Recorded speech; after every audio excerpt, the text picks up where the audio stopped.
Hey Daily Feelers, so May is Mental Health Awareness Month, and as you know on the Daily Feelers, we are really open and honest about our own mental health journeys, and we've even blogged about it as early as this past week.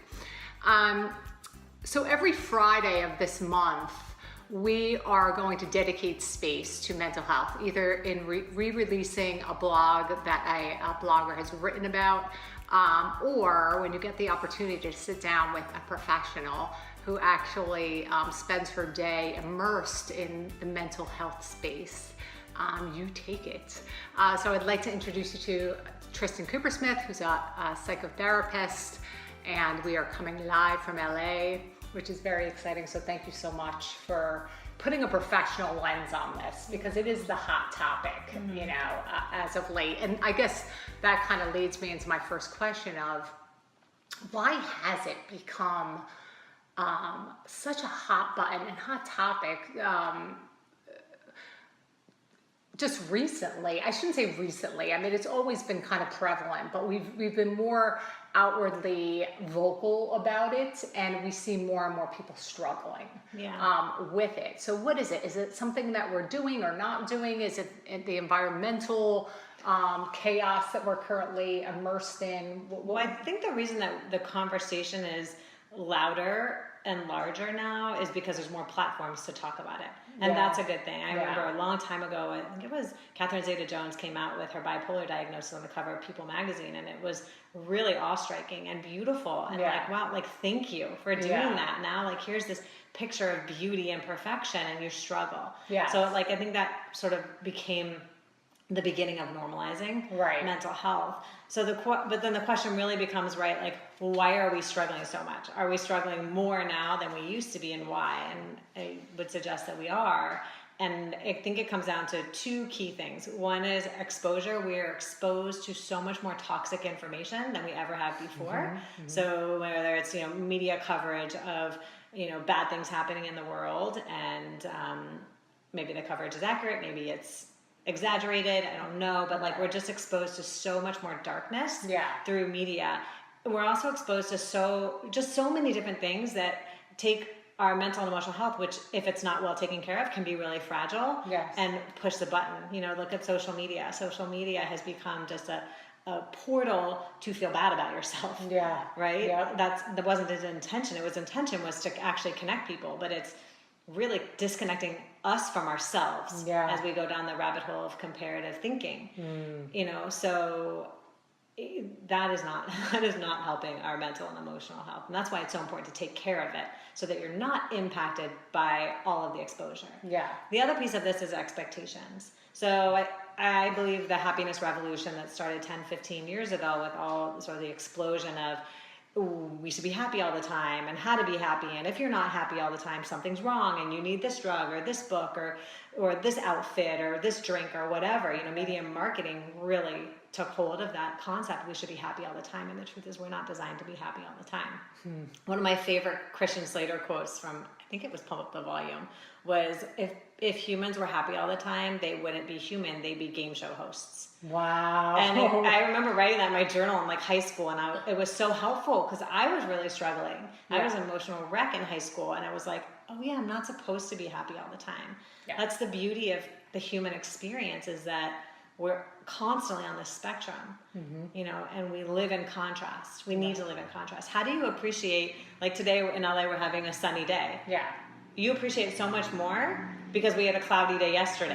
And because you come from bad weather. You know, so we need to experience the deepness of sorrow to feel the high of joy. It's so true. And we always talk about how the greatest growth comes from those kind of dark times. Totally. And I work with my clients, and part of my work is the concept of, like, these aren't negative emotions. Let's not label them as something that's bad and wrong, because then we're in resistance. And the more we resist suffering, the more we suffer. So let's call them uncomfortable, because that's what they are. They're just uncomfortable. And if we can learn to sit in the space of discomfort, we grow, we learn. We really learn about what matters to us. Right? Like, you only get sad, angry, anxious over the things that matter to you. And that's good, you know, for us to be, it helps us inform our decisions. So if you had a megaphone as an expert and had the masses kind of, listening to you, what would you want to put out there about mental health, mental illness? That we all run on this spectrum, day in and day out.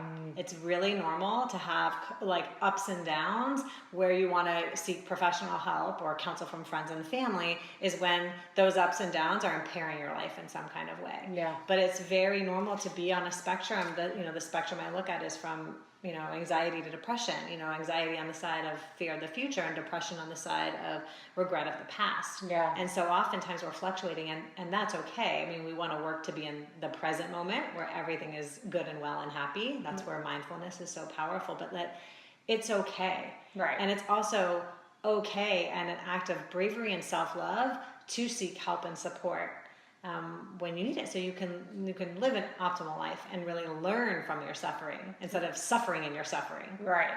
So I love that kind of spectrum idea because it's so true, where there's that different degrees. So what is the difference between being sad and depressed or being just nervous and anxious? Like, is there a difference? Is there Sure. Yeah. I think it's how it impairs your life, right? And so, and looking for sort of appropriate emotional response to a situation. Right. And there's no real formula for that. It's more of like a knowing and a feeling. Right. That's the difference. Well, it's funny because how can, if you see a friend or if you're struggling, how can you help them? Because we want to be there for them, but we also want to help them get out of whatever it is they're going through. And if we're really truthful, I find that we want to help somebody get out of what they're in for us. Yeah, first and foremost. Totally. I can't stand the pain of watching you, who I love, hurt. Yes. Right? So I think the most gracious thing we can offer somebody is just a simple question of, what do you need? I see you're suffering. What do you need? And letting them answer that question and then being okay. You need some space? Okay. Oh, wow. You need to just be sad with me? Okay. You need the problem solved? Okay. Yeah. But letting them, it's really respectful. Yeah. You're going to be able to deliver what they need, but it also makes them turn inward and take some accountability for what's next for them. Right. Oh God, that like gave me the goosebumps because it is that simple, because we always think we have to fix and solve, and it is just kind of asking that question. And letting them because most of the time what we need is validation. Right. We need to hear like, yeah, that does suck. Yeah. I can see how you would be really mad about that or upset about that or worried about that. Like, I get that. Right. And then like leaving it and not adding but have you looked at the bright side of this? Right. Like, how annoying is that when people do that, when you're not ready for it? Yeah. Yeah. I had someone tell me one time, like, you just need to calm down and chill out and relax.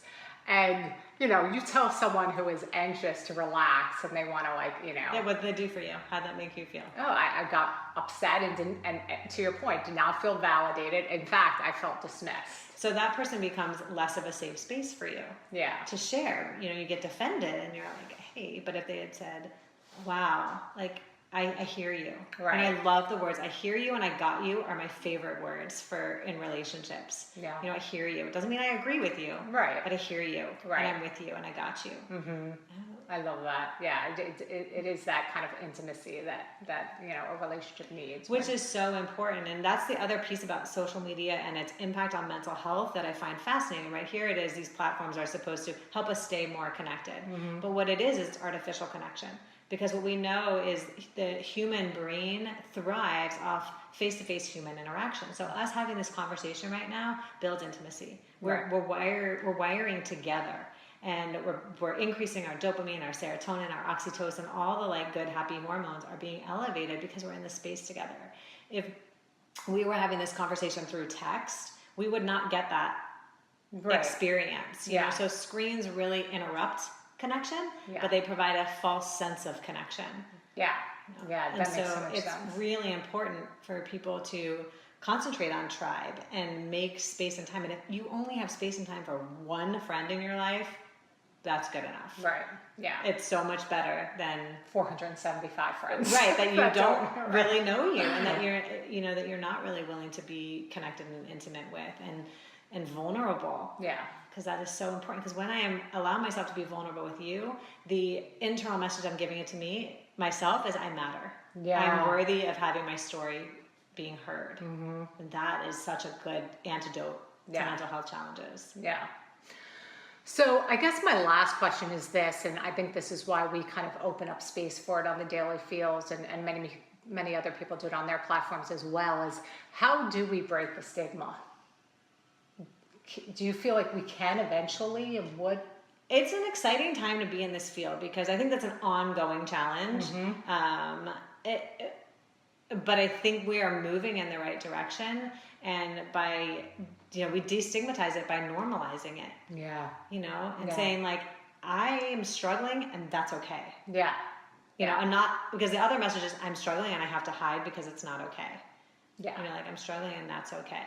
Yeah. You had said something at one time about shame. Yeah. And how shame loves The Secret. Yeah. It's Brene Brown's work. Yeah. And it's so true. And as soon as we release our story, which is a lot of the crux of the work I do, is like narrative and the stories that we're telling ourselves, about the world, and the stories we're sharing with others really make a huge impact. Yeah. In our daily lives. Yeah. Well, thank you so much. Thank Seriously, you. This was so great. And thank you guys for tuning in. Continue to check on your loved ones, continue to check in on yourself, and just be more aware and pay attention. Thank you. You're welcome. Bye. Bye.